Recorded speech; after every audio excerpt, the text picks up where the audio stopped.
Hi, this is Privateer Station, and today we bring you an interview given by Alexey Arestovich, advisor to the Office of the President of Ukraine, Lieutenant Colonel, to Yulia Latynina, Russian investigative journalist, in exile, of course. It turned out to be a very deep one. Enjoy. Hi, this is Yulia Latynina, and I hope we are streaming live. We have Alexey Arestovich at Latynina TV station, and I ask you to please do not forget to subscribe to our station. And by the way, subscribe to the Privateer Station as well if you have not done that yet. Click the like button. That is important. Every click helps another 10 potential viewers to see that video. Hello, Alexey. By the way, I have a question. Why are you putting that plaque in front of your TV, in front of your video, that you are a foreign agent according to the Russian law? Well, it is the first time we're putting that plaque, because since the 1st of December there is a new law in Russia. It doesn't change that the fact that bloody vampires are bloody vampires of Putin regime, but if I don't put that wording up, I will have to either pay a penalty for those people who watch it in Russia, or somehow stop broadcasting, stop making it available for them, or they'll be risking watching that stream. So instead of giving money to Putin's regime and to war, I am putting that plaque.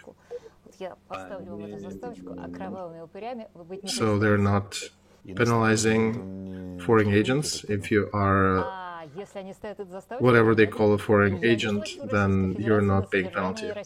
Yeah, so if I'm putting that thing up, I am not getting penalized. If I put that black thing with titles that I'm the foreign agent, then yeah, I'll have to. So however you advise me, Alexey, I'll do that. I'm not advising, I was just curious. What does it mean? Okay, that's how I decided to go with, and let's get to the meat and potatoes. Is the situation on the front changing? You know, about the situation on the front, there is a person, Mark Fagin, whom I like very much. He has a very difficult task, because every day he needs to ask these questions, and he is writing basically with me a daily diary of this war, and he has to look into the front line daily. With you it's a little less frequent, but I do understand that you guys want to have things like Kharkov, like Kherson, and other effective operations which Ukraine military has already conducted. Unfortunately, all these things happen very slow, and they are not too often. So I cannot talk about our preparations for new operations, but I can talk about what is being posted by our enemies and by what is officially being made available, what is officially confirmed by the Ukrainian leadership and military.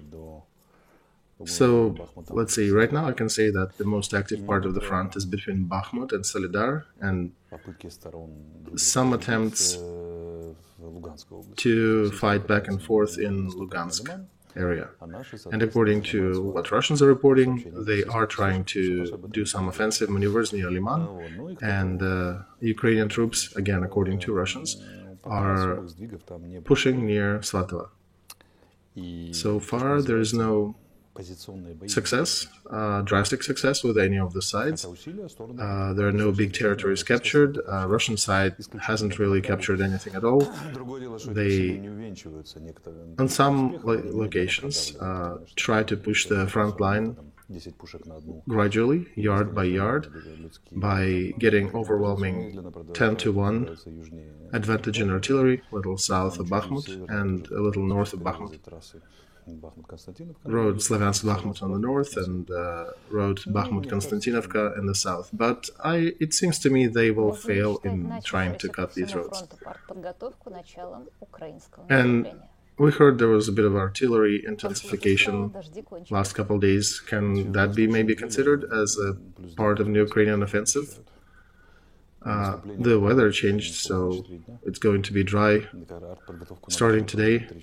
Well, if you look deeper at the weather forecast, 4 days from now the rains start again, and that'll be a very brief operation if we are to catch that window. So we probably, I don't think we'll.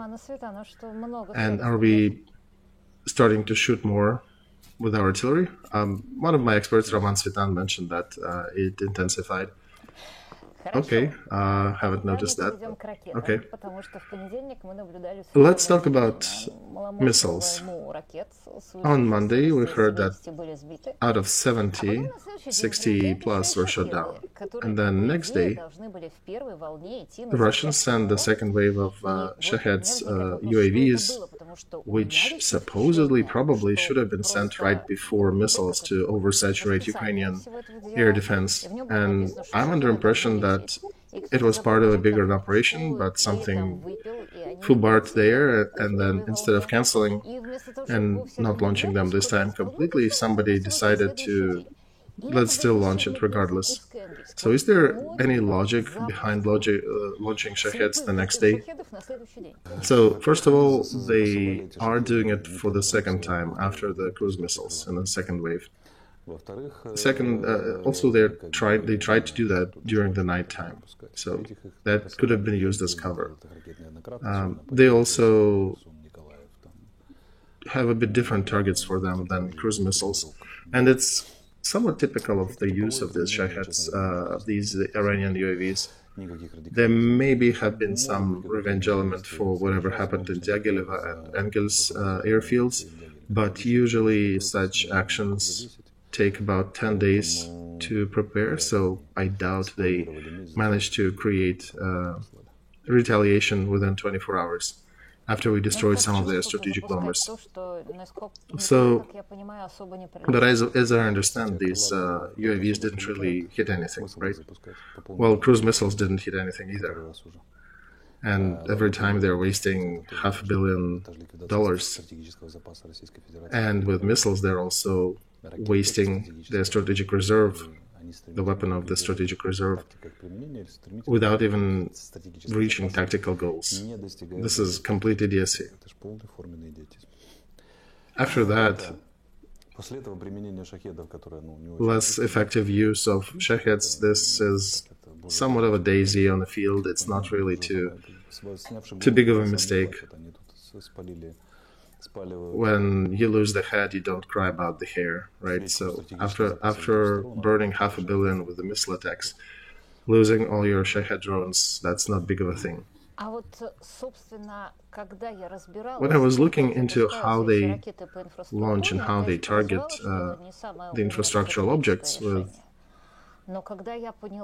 their weapons, it dawned on me that everything that flies into Ukraine, usually at about a rate of 100 missiles, it consists of calibers from Black Sea, seldom ever over 30, and that's probably due to the limitation of that mighty Russian fleet on the Black Sea. That's top of what they can do.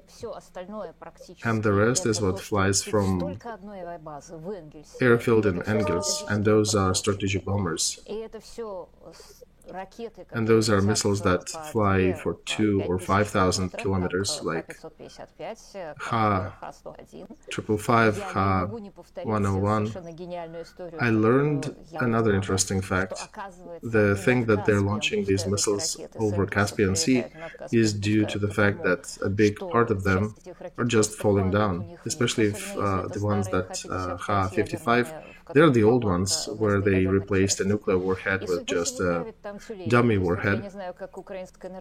And I don't know about the Ukrainian infrastructure, but we already have seen in the news about 2,000 plus SEALs whose bodies were washed ashore.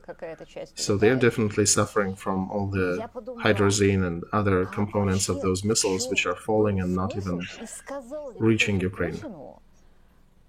And I wonder if anybody mentioned that to Putin, that of course it's horrible that people are staying without power in Ukraine, but I wonder if anybody told him about that, about the effectivity of his weapons. I'm quite sure in Pentagon they're laughing about that. Well, Yulia, this is not the first and the last idiocy from Putin's regime. Myself and Mark Fagin, and I think I mentioned on your stream as well, when they started these missile attacks, we did mention that it is a pure idiocy.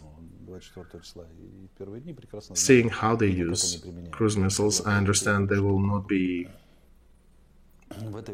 effective result. They will not reach anything with them. At first it was not understood how, and I understand maybe on the ground they can capture some things or destroy some stuff, but with missiles, the way they use them, I realized they will not achieve anything, which is surprising because in Soviet Union there were special trainings for the use of these missiles. Over decades there were officers who were teaching and learning how to use that tool. Right now they're totally failing to use that material, to use that training.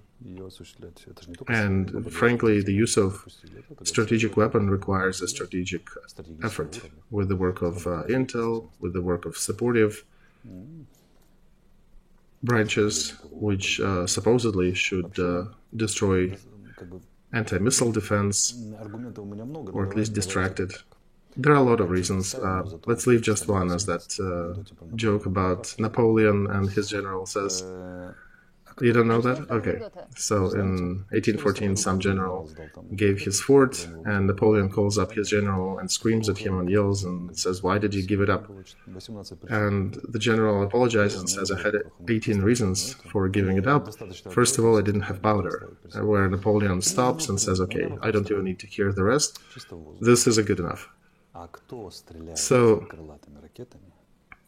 I have a question related to that. Who is using cruise missiles, pretty slow-moving targets,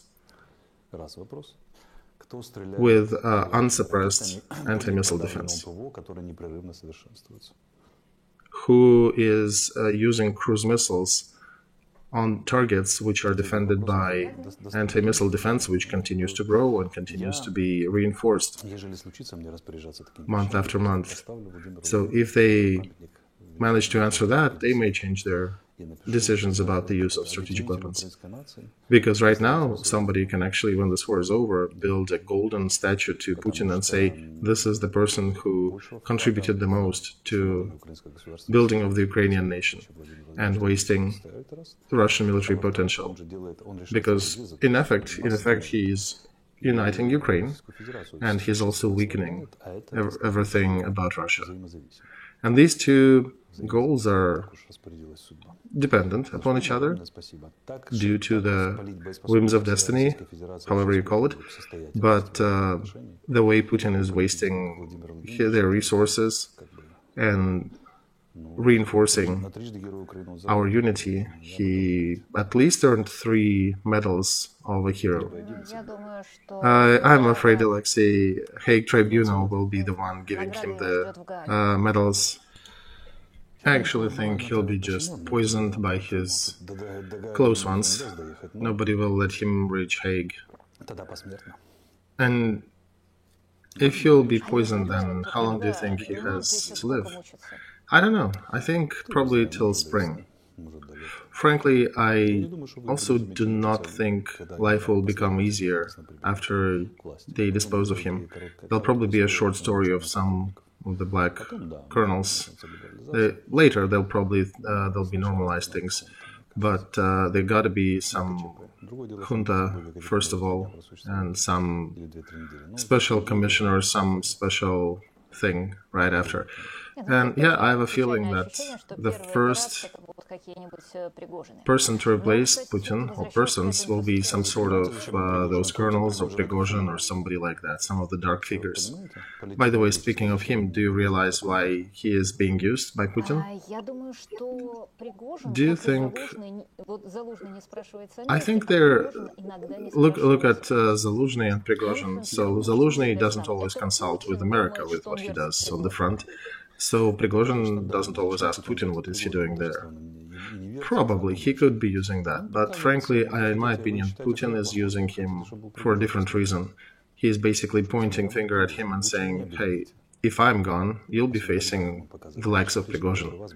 And he's basically saying to the oligarchs that I'm the only guarantee, dear sirs, because if I'm gone, Prigozhin will be torturing you in basements and you'll be transferring all your wealth to figures like him, and your kids will go to the front, just like you said. So he's basically already trading for his life right now with Prigozhin, with the use of Prigozhin. He reminds me of King Cersei, who mined herself as the big chess player, but ended up being a pawn on the desk. On the chessboard. In order to manage world processes or strategic level processes, one needs to have good information, right? Do you think he has it? Well, a lot of it depends upon him. Regardless of what information is being provided to him, a ton of it depends upon him making decisions, because while the limelight is continuously being tried to shift to generals, to FSB, to special intel, Putin is essentially the person who made all these decisions, who analyzed the material in a certain light and made a decision to start the war, to attack Ukraine, and he will have to answer for that. Speaking of his decisions, I thought I would not find anything crazier than the story of the dog's eyes cut and sent to the Ukrainian embassies. But now we heard another story that there was a political coup being planned in Germany by, oh my god, 25 people. And just like in some other operations where the monetary support to them was pretty much directly linked to Russian military intel address, there was something similar happening here. So I would start with political Jungianism here, because what it says, if you suppress something, it actually starts to manage you from within, because you regress it outside of your consciousness, and then from the subconsciousness, it's managing you in any way it can. We can also remember, I think it was 2012, when in Berlin they had a 90,000 parade of military of German Democratic Republic ex-servicemen, which was impressive for many people. The way our social life works is that when groups, even smaller groups with smaller issues, are being suppressed or not being heard, then they start to radicalize, starting with all those historic Red Brigades or the funny attempts of a coup like that in modern Germany. So the story sounds that these are ex-military of left and of the GDR and the Western Germany, East Germany and West Germany, and then they united their forces and decided to pay back the government, which was destroying German military machine all these years. So, and that is on the background that they recently announced that Germany is restoring Bundeswehr and is having to invest a lot of millions of euro into that. So you'd be happy if you are pro-military.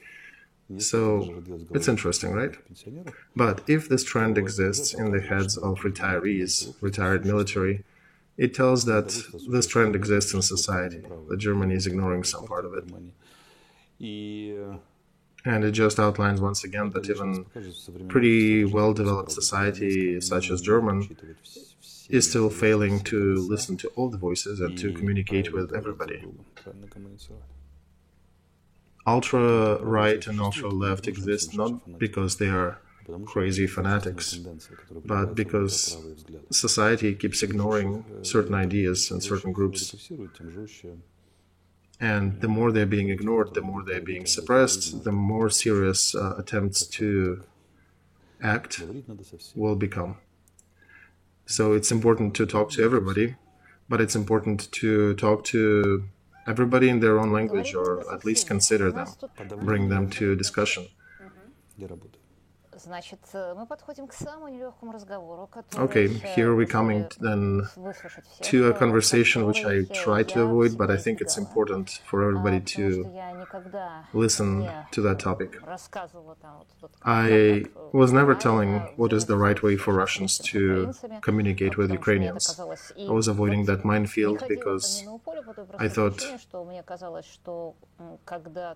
when you're a Muslim or imam, then after the terrorist act of Bataclan and such, you shouldn't be talking about other terrorism activities in Bucha and other places. So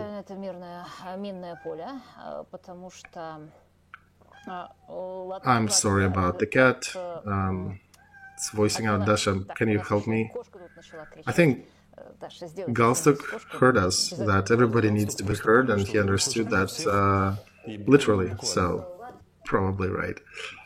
So let's talk about TV channel Rain. Latvia revoked their license, and I need to make a disclaimer here.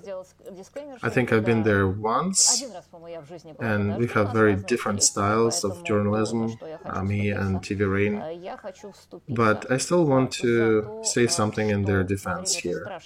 I think during this horrible war, allies need to stick together, and we need to fight our real enemies and not try to cherry-pick among us the ones who are saying things differently or seeing the world somewhat in a different way. From my point of view, TV Rain are the group of people who are fighting against Putin, who are absolutely against war, and not in Pope Francis style, let's all live in peace. But they're actually saying that this war is horrible, Putin needs to withdraw troops, and that's what they were talking about, and Russia needs to stop this war. So I'll reiterate here once again that Russians who are responsible, who feel responsible for this war, first of all need to address the horrors of Bucha and not the facts that Russian mobilized are living a harsh life in Russian trenches. So I do have a question. Do you think it's worth diving into these details? Do you think it makes sense to attack TV Rain? And of course, yes, a lot of their TV hosts understandably sympathize with some of the mobilized troops, mobilized from villages, smaller towns of Russia, who are being sent into the grinder. But there's also a big chunk of SOFA commandos who are watching TV Rain from abroad and saying that they literally deserve to be punished for that kind of view. You also mentioned that there are people in Ukraine who do not like Arestovich and his ideas, right? So how do you, and we do need to talk to them all, right? But in order to talk to them, you need to understand their logic and you need to try to find common language. So what do you think about that? Well, Yulia, I am an intel officer, right? So I'm the one who is looking for friends among enemies. Ukrainian nation is a nation of counter-intel. For the most part, they look for enemies among friends. So that's the first preamble. Second, it probably needs to be addressed in a different light. You understand that right now, Russian has a very negative connotation for Ukrainians right now. If you say it's a Russian channel, it immediately raises red flags because it's Russian, and channel it because it also has a relation to the enemy, and then it brings memories of sci-fi, of those towers beaming ideas onto their and propaganda onto their population. So when we hear Russian TV channel, we become very suspicious. And I'm talking not about myself now, but in general opinion. I become suspicious that these people may be liable for those horrors that happened in Bucha, for the 4-year-olds who were raped. Or at least these people were not too effective in attacking Putin and his regime. And they were failing in sending the message to their populace that this war is horrible. They do claim to attack Putin, right? They do attack Putin. But it's not just Putin. There are a lot of other topics. Ukraine has a long history of different issues with Russia. It's suppression, Ukrainian language being cancelled, restored, being cancelled again, Ukrainian political leaders being executed. So it is a very long and complicated history between Ukraine and Russia. And we're very suspicious, therefore, of all that and everything Russian. And then imagine that a TV host makes a slip of a tongue saying poor mobilized. For us, these are not poor mobilized. These are mobilized who are here on the territory of Ukraine, who came here with weapons to kill us. So how do we take that? How do we see it? Now let's go deeper into the details of that, into the weeds of that scandal. I think this is I can use an operative term that there are some being antidote used on TV Rain. Remember that fake post about the map of Ukraine, which TV Rain supposedly used in their streams, with Crimea shown as a part of Russia. I am not entirely sure if it is fake, but I suspect there were some notes that it was fake, so I suspect it might be. So somebody may be using a heavier tool here to basically bring something which is going to distract people from the actual what the person said. And then they also bring up Latvian executives who canceled the license. So it's curious, all the distraction maneuvers happening around that slip of tongue.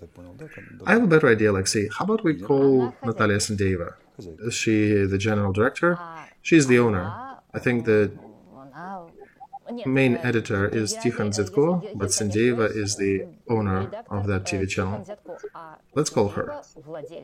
Great, let's do it.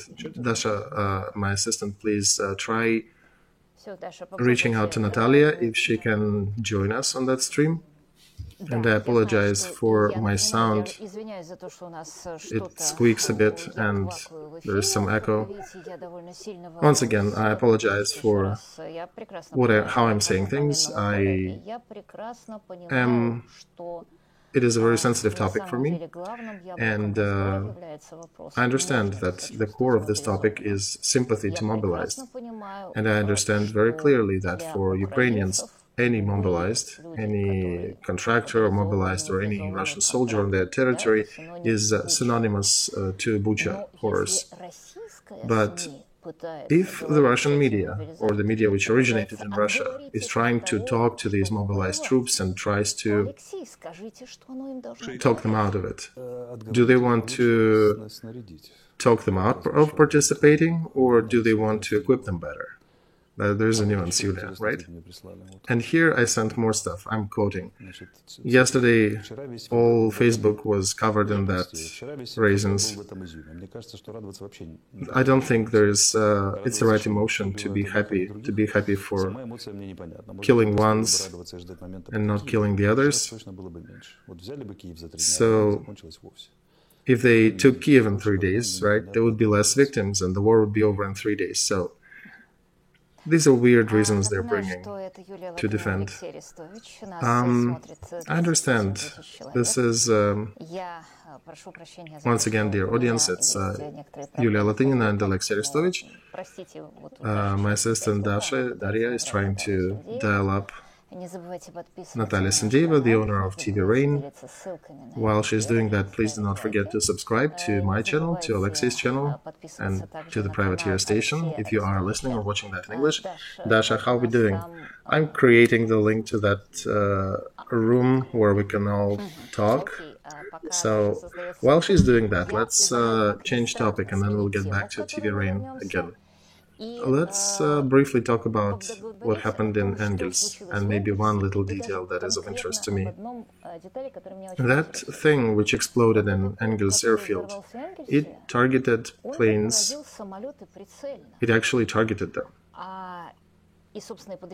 And if the evil tongues that are discussing that topic in different online forums, if it was Strij, it was a dumb UAV, it means that all the brains of that machine were changed since it was guided. And if we think that Engels is the only airfield of such type in Russia, which carry all kinds of munitions and can carry special nuclear munitions, so it means that all Russian missile might can be taken out with one hit on one airfield. Where was Russian air defense? Not everything, Yulia, right?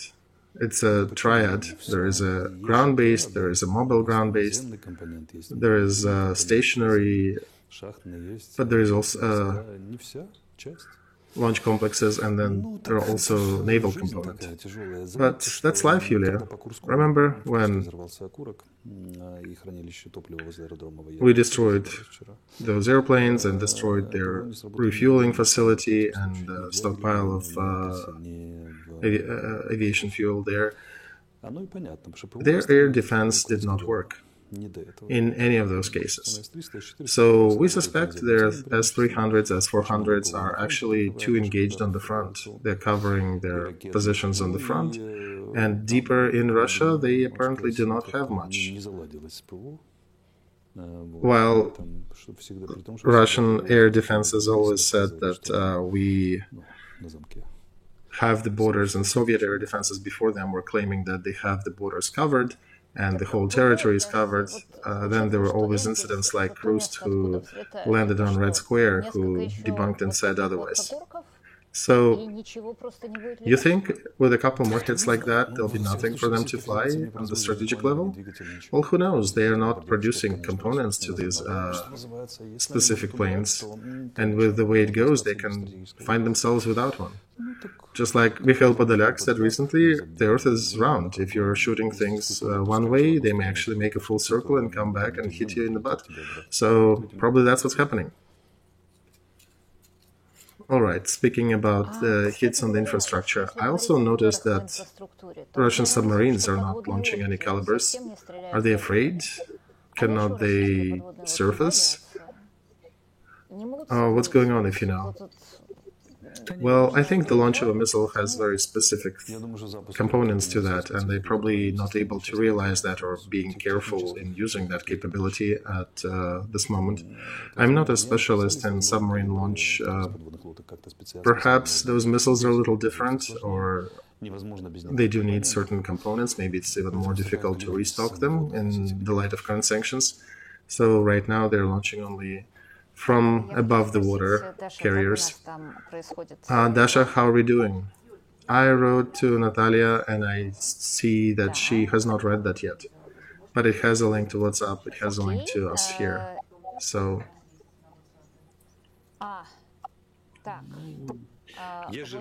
okay, let's do this. If Natalia fails to join us, I will give her 4 questions and she can answer them in her social media or in any other way. Okay, good. Let's go that way. Please continue. Because the destiny of TV Rain, I think, is hanging by a thread, and it is probably more hanging by a thread than the destiny of that TV channel. What is more hanging is the future of collaboration of the Russian part that is fighting against Putin in different capacities, and Ukrainians who are actually physically resisting the regime. And that question is hung in the air: who will be allies and who will be enemies. I'm sorry about me stuttering here, but it is a very important topic for me, and it's not only about rain. Yes. Yes, Alexei, it is not just about rain, it's about a huge number of Russians who are going through a lot of despair looking at what's going on with the TV channel. They feel a lot of guilt for what is going with that war in Ukraine, with Putin's invasion into Ukraine, but they don't understand why TV Rain became a hot topic of attacks, even hotter than Putin himself and his propagandist TV channels. And I personally do not know how to address those mobilized, to call upon them to not get mobilized, or to surrender and put the arms down, or to pick up any strategy but actually fighting and killing people. Sorry for me again stuttering and making maybe a little not too clear in my questions, but this matter is very important to me. For me, it is a question of strategy. Okay, here are then 4 questions to all Russians who sympathize with Ukraine to define, are we indeed allies or not? First of all, who's Crimea? Second, who's Chechnya and who's Tatarstan? Crimea is Ukrainian. What about Chechnya and Tatarstan? Wait, Alexei, this is not a fair question. And I'll say why. First of all, I don't care about whose Chechnya is, but they sucked upon Russian tits so well that probably won't be able to tear them off. I think this answer will be given by history. And I do have to remind here that this war is about the borders declared in 1991. So, if, let's say, United States will decide that, or see that Russia will fall apart after this war in Ukraine, there is a higher chance that United States will provide less support to Ukraine, being afraid that Russia will fall into several states and they may start a nuclear war on its own territory. So this is the first answer that I want to bring up here. It is very clear question for Ukrainians. And Alexei, I do want to say that instead of looking for common points, you're starting to look for things that where we differ. And we can always find things we differ in. Sure, yeah, you can be differ in sharp knives and dull knives. But let me tell you our point of view, the one that I'm going with. Those people who support that Chechnya and Tatarstan are indivisible part of Ukraine, of Russia, they are imperialists for us. And Imperial Russia will always emanate danger to Ukraine and to any neighbor. Imperial Russia is always dangerous to all those peoples which surround it, which ever have been a part of Russia. And it doesn't matter if it's a liberal or authoritarian Russia, because liberal Russia turns into authoritarian in 15 minutes. And the last question, should Russia lose nuclear capabilities after this war? From my point of view, Alexei, I think Russia needs to be disarmed. I think Russia needs to lose nukes after this war. The question is who will do that, because this is a very complex matter.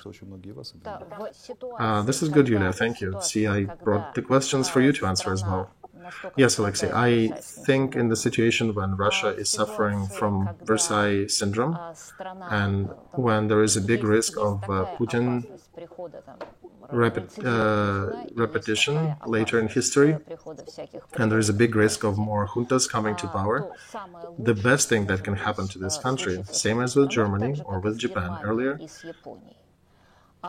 is to reflect deeply upon the historical dead end where it found itself, and full reconstruction, rethinking of itself as a peaceful country which is building up its economy. But if it's a peaceful country which is focused on building up its economy, it needs to have no other option. It needs to have no military option. So What I'm imagining when and how that will happen, I don't see how yet, because Germany and Japan were conquered, and I don't see yet who will drive Abrams to the Red Square. All right, Yulia, I'll do it for you, because a lot of people in Ukraine are accusing you as well and calling that you all from Russia are liberal, even liberals are imperialists. So those people who are watching us, Yulia just made a statement that is very complimentary to ours. In Ukraine, there is a new gradation, a new grading for Russians. They're not just for and against us, but they're also useful and not useful. And TV Rain was recently qualified by a certain group of Ukrainian intellectuals as bad but useful Russians. Bad because they're imperialists, even though they're liberals, but useful because they also want to dethrone Putin. I actually liked your answer to the second and third questions, because it will be history that will tell whose Chechnya and Kalmykia, Mordva and Tatarstan are. And it will be up to these peoples to decide if they want to stay and live in one country. Ukrainians see that as we were one of these peoples, and our election to become independent was very important. That's why we are very careful in treating any liberal or other media from Russia, and very often it comes to an extreme, and just cancel or not rely on any allies from Russia, perhaps grade them into useful or not useful, then trusting them another time. And I say it's not my point of view, I'm just giving a Ukrainian sentiment here. That's definitely a big group of society that sees things this way. Those people who think, who are capable of strategic planning, they understand that good and bad are useful and not useful are probably a little better than good and bad. And the analysis should go deeper into to what degree that ally is useful, to what degree that ally is not useful. And this is the more intellectual group of Ukrainians, which is not a majority. My point of view is similar to yours, Yulia. Denuclearization must happen, and it would be good if Russia will figure a way to let people decide if they want to be part of it. And I understand Natalia could not join us today, but perhaps let's leave that question to her, and she can answer in social media, and that will make things very clear about TV Rain for Ukrainians. Alexei, I repeat once again, I think it's a little bit unfair approach.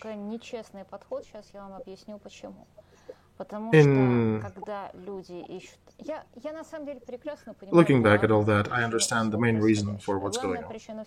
The main reason is that Russians are not fighting on the Ukrainian side in big numbers. They are not fighting this war against Putin's regime. And those who are not holding arms during war, they don't have a right of voice. Let's be honest here. And the second reason, I like the second reason better because I don't like the first one. And the second one is that Ukraine is winning. Ukraine is on the winning streak now. Several months ago, it was difficult to find an ally. These days, Ukraine doesn't really need much allies. All they need is really good supplies of ammunition and armor and military support from the West. And that opposition, which is not armed and cannot do anything but talk, let's be honest, that opposition is not a real ally. All they can do, they're left with begging for mercy. But I do have a ton of listeners on my channel, on my stream, who live in Europe, who are actually helping Ukrainian refugees. I have a friend, 2 days ago, we discussed that with her. She was saying, Yulia, I cannot look at what's going on. I hate what's going on with TV Rain. She lives in Europe. She helps several Ukrainian refugees on her own budget. And she's saying, despite what I'm saying, what am I doing? There is always People are always treating me as a Russian, even though I am more of a European now. But yeah, we failed. We could not hold Putin. We could not prevent him from starting this war, from rising to power. But a lot of people in the world, times and times again, failed to depose very well-armed tyrants. And when these people flee their country, they're not often being met with questions, well, why didn't you dethrone a dictator with your bare hands? Yulia, I think it's somewhat a wrong comparison between the private person who is helping refugees and doing that, and the official TV channel, a company, a legal entity. So for us, it's important to know the difference. Ukraine perhaps could invite TV Rain to work in Ukraine.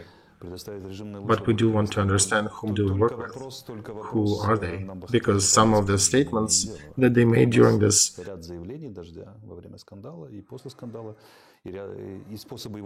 scandal, they caused a lot of turmoil and rose more questions among the Ukrainians, which Natalia, the owner, can dispel pretty easily and address. But we do want to understand, what are we seeing here? What is that? How far can we go together?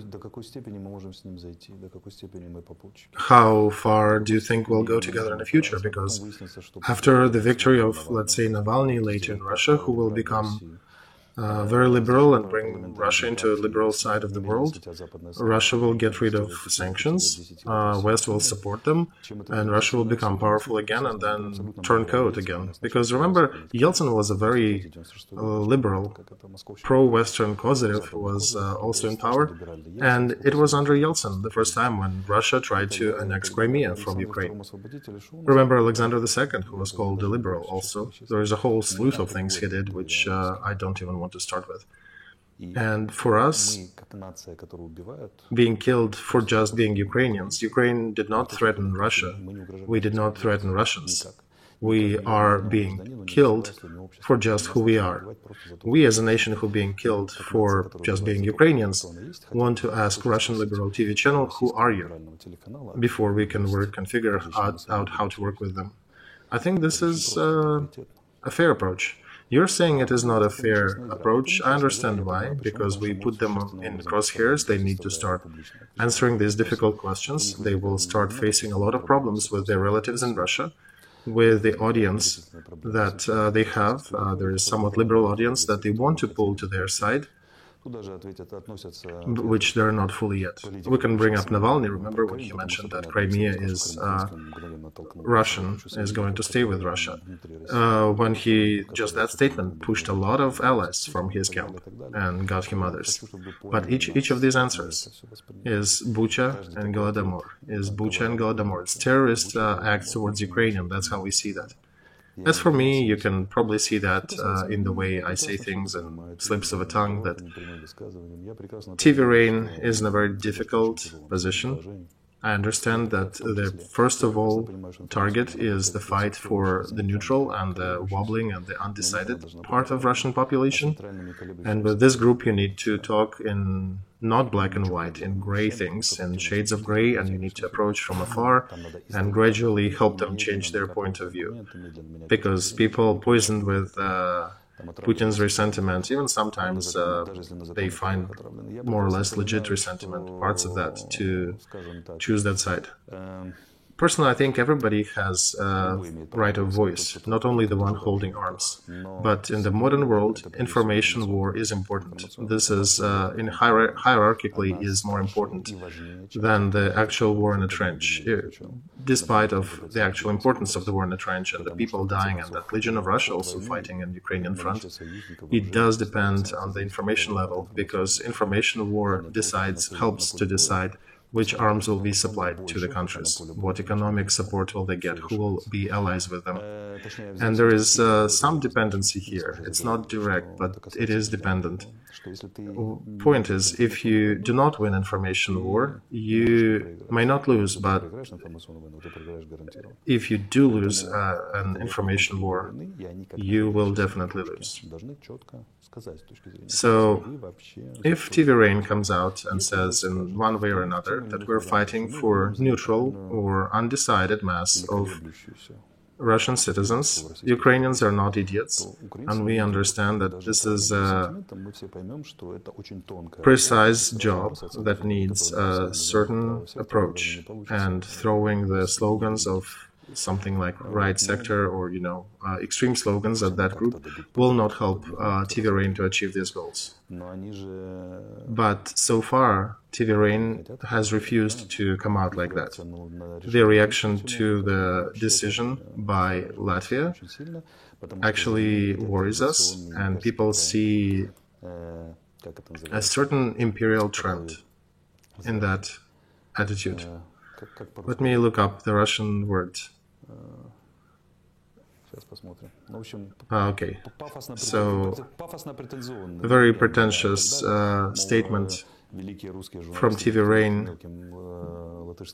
That statement is being treated as pretentious, looking down upon the Latvian authorities, saying, you are treating us wrong, you should not be treating us like that. So from almost like hundreds of years, they're looking back and saying, no, you do not act this way. Thing is, Arestovich is just one, but there is a lot of people in Ukraine. I may understand some sentiment like that, but there are hundreds of thousands of people, millions of people in Ukraine who are sitting under shellings daily, who hear and see that little girls get raped, civilians get killed and blown up and torn apart by shells. Some soldiers, defenders get castrated by these hordes that are attacking us. Some people can still understand the atrocities of war and other things, but in mass, our population needs to hear things clearly. They need to hear TV Rain come out and say certain things. I also say that our leadership needs to look further, and I am feeling a certain pressure from my people, because very often for conversations about good Russians, I get a lot of flack. I don't care about that flag, but still, we are in a very specific position. We all know that we're walking on the minefield here, yes, and I personally think this is a complete wonder, a miracle, that in a situation where such a horrible war is happening, there is Bucha and there is Mariupol, some of Ukrainian public figures continue talking with some Russian journalists. I think under many conditions that would not even be possible, and I'm trying, I'm doing my best, and Mark is doing his best to keep it possible. That some people think strategically, they think far, and they understand that with Putin or without him, Russia is not going away from our border. And we need to think strategically for 50, 70, 100 years ahead. And there are people at the same time who are eager to kill, grab a throat of every Russian and stifle it till the last breath. So let's do our job. It's a difficult job, and finding the right position with the audience during war is very, very important. I would also say here that TV Rain might not even need to apologize much. They just need to carry on and do it on YouTube. And if they will stick to their game, I understand the game they're playing. I understand that pretty clearly, but I'm not Ukraine, and I'm not the whole Latvia. So TV Rain might continue doing what they're doing. I wish them to position themselves more precisely. If they feel they need to position themselves to face a Ukrainian or European audience, they need to find a more precise position. But if they are doing their task just for the Russian audience, then you don't need to pay attention, or pay attention to a lesser degree to what is being said in Latvia and in Ukraine, and continue, clench their teeth and continue working, carrying out their work with the Russian audience. And Because fulfilling and being good for all of the sides of that situation is very difficult. You'll need some very extremely bright, extremely talented team to guide it, to make sure that Ukraine, Latvia, Europe, and Russia would all accept that position, their audiences in those countries. So we'll see if TV Rain can walk between the raindrops. What would you say to Russian military? I would say, guys, you were deceived. Putin wiped his feet on the honor of Russian officer, Russian soldier. He dumbed you down. He brought you downtown and made you executors of Russian people and your neighbors. And the worst part is that is done on the tune of being a military officer, a defender, a tune of what you went for to do in the military. When you went to serve in the military, you probably had very high aspirations to defend your own, because motherland for you and for us is probably the same. It's wives, children, homes. My grandfather is a Russian soldier. He's a soldier who survived the war in Finland and the Second World War in the infantry. He started at 17 and he survived to 20-something. He went through the whole war. So he was always an example for me. He is a descendant of Don Cossacks, and he was an example for me. He was carrying himself honorably throughout life. I know that Russian officer can carry himself like that. Whom are Kadyrov, Putin, Prigozhin, Zolotov, all these Solovyovs, whom are they making of you? They're making horrible figures, maniacs and murderers, whom the whole world detests. You sure you want to be called that? You want to meet that mark? That families throughout the world would teach their kids that Russian officer, Russian soldier is the worst thing you can be? Or you can meet. You decide, each of you decides it daily. Daily, when you take arms, when you shoot missiles into the Ukrainian cities, which kill civilians and children. And you cannot talk yourself out of that. It will not work that you were given an order. It will not work in Hague Tribunal. It will not work in Russia, in the future of Russia. You were made scoundrels. You were made very detestable people. And it's up to you whom and how you will end that. I always thought there is more good in people than bad.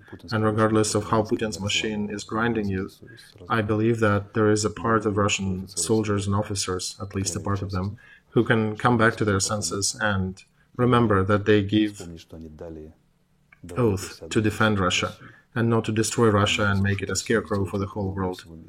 And your comrades are fighting with us. We have Bashkir people, we have Legion of Free Russia, and others. And they're fighting here not for Ukraine, they understand that. We're not making them fight for Ukraine. They're fighting here for new Russia without Putin. For Russia that will not be horrible, that will not be a horror to the world, that you do not need to avert your eyes from. That you will not be going to schools later after the war and telling school kids that, yes, I was a war hero, I was shooting missiles into Ukrainian citizens. Those are far and few. There are a lot of people who come to our side and who understand what's going on. Guys, you're men, you're officers and soldiers. Aren't you ashamed that this dummy Pinocchio, that KGB butt, is trampling your honor and your oath, your will, and your lives? For whom are you selling your souls to the devil? For what? Nobody attacked Russia. Nobody is talking about defending Russia from an aggressor. You are the attackers. You are the invaders. He supported the 64th Brigade, which did all the atrocities in Bucha. A guard medal, Guardieskaya order. Is that the order you want to carry? Give it a thought.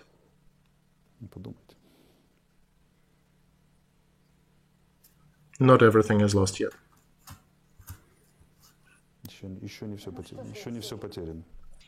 Would you like to add anything else, Alexei? No, I'm just saying that not everything is lost for them yet. There is still time. Well, Alexei, thank you for this heartbreaking stream. Personally, I want to say I hope we don't have to get back to coming back to these questions, because they do tear allies apart, and they do tear apart our efforts instead of uniting us. For me, that whole story was absolutely horrible, and it's always much easier to discuss what's happening on the front, what's happening in Putin's head, than actually address these gigantic tectonic motions of nations and moods and motions, which are like tsunami starting to wipe away any of the good and even some of the good intentions. I will use the old maxima: who is not with us, he is against us. I even read that in Latin. I think that's Testament from Mark. And I'll continue looking for things uniting us, not things differentiating us. Because I think the real Russia and Ukraine has one enemy right now. It is Putin. There is one pain. It is Bucha. And there is one hope for victory of Ukrainian military against Putin's regime, because Ukrainian military is the only strong opposition to Putin's regime. I think all that should unite us.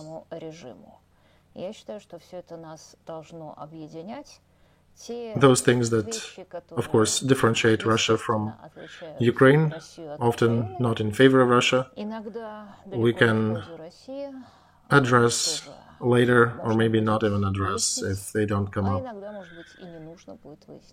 Actually, Ukraine and Poland also had a pretty thorny history, but these days nobody remembers about that, and Poland is doing tremendous support, providing tremendous support to Ukraine these days. Alexei, thank you so very much. Thank you, and till next time, Yulia, and our dear viewers. Yes, we had about 52,000 people watching us live. Please do not forget to subscribe, share, and click the like button. Although I'm not sure that most of our or some of our viewers did like the topic. This was a difficult one.